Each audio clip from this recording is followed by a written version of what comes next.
እኔም ከእናንተ ጋር በረድኤት እኖር ዘንድ መቅደስ ስሩልኝ ብሎ ያዘዘ እግዚአብሔር በሚገኝበት መላእክቱ ቅዱሳኑ ሁሉ በሚገኙበት ቦታ ከመጣን የምንመጣበት አንዱና ዋነኛው ጉዳይ ጸሎት ነው።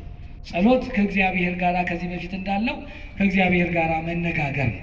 ስለዚህ ሰው ከእግዚአብሔር ጋር ሲነጋገር ምን ማድረግ አለበት የሚሉትን መሰረታዊ ነጥቦች እየተመለከትን ነው። ባለፉት ጊዜያቶች ስለ ጸሎት ስናነሳ ጸሎት ምን ማለት ነው የሚለውን አይተናል። የጸሎት ኃይልን ተመልክተናል። እንግዲህ እየተመለከትን ያለነው ሶስተኛውን ጉዳይ ሲሆን ስንጸልይ ምን እናድርግ የሚለውን በጣም በሰፊው እየተመለከትን ነው። ከዚህ በፊት ሶስት ያህል መሰረታዊ ጉዳዮችን ተመልክተናል። አንደኛ ስንጸልይ በእምነት እንጸልይ የሚለውን አይተናል።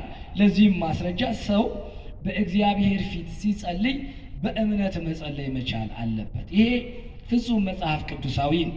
ወደ እግዚአብሔር ከመጣን እግዚአብሔር ያደርጋል፣ ያከናውንልናል፣ እግዚአብሔር የሚሳነው ነገር የለም ብለን አምነን መጸለይ መቻል አለብን። ይህንን ቅዱስ ማርቆስ በምዕራፍ 11 ቁጥር 24 ላይ በጻፈው ወንጌሉ ላይ እንዲህ ይላል፣ ስለዚህ እላችኋለሁ የጸለያችሁትን የለመናችሁትን ሁሉ ታገኙ ዘንድ እመኑ ይሆንላችኋል ይላል። ስለዚህ ሰው በእግዚአብሔር ፊት ቆሞ ሲጸልይ ይሆናል አይሆንም ሳይሆን በእግዚአብሔር ፊት ከቆም እግዚአብሔር ሁሉን ነገር ምን ይልልኛል? ያከናውንልኛል፣ ያደርግልኛል ብሎ ማመን፣ ወደ እግዚአብሔር መጸለይ፣ በእምነት የመጸለይ ጉዳይ በመጀመሪያ ተመልክተናል።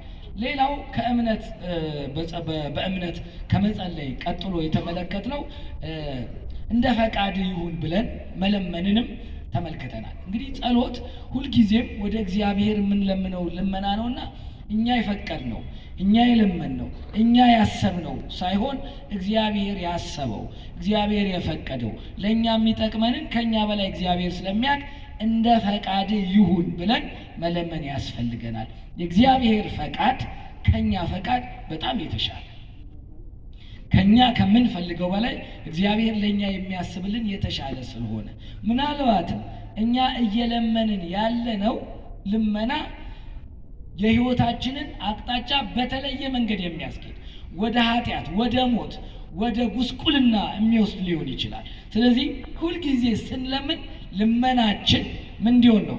እንደ ፈቃድ ይሁንልን ብለን መለመን ይገባል። ይህንንም በቅዱስ ዮሐንስ በመጀመሪያ መልእክቱ በምዕራፍ 5 ቁጥር 14 ላይ እንዲህ ብሏል፣ እንደ ፈቃድ ወይም እንደ ፈቃዱ አንዳች ብንለምን ይሰማናል። ስንጸልይ እንደኔ ፈቃድ ሳይሆን ያንተ ፈቃድ ይሁን ብለን መጸለይ አለብን ብሏል። ስለዚህ ሰው ሲጸልይ የማንን ፈቃድ ማስቀደም አለበት? የማንን ፈቃድ? የእግዚአብሔርን ፈቃድ ማስቀመጥ መቻል አለበት። ባለፈው ሳምንት ደግሞ ስለ ጸሎት ስንማር ጸልይ